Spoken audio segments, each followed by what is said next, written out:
I'm gonna be restoring this pair of pliers that I stole. No, I'm kidding.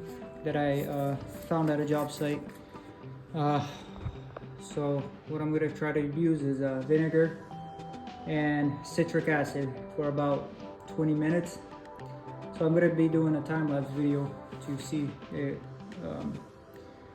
go by faster for you guys. So let's get ready. Yes, I'm gonna be using baking soda and citric acid.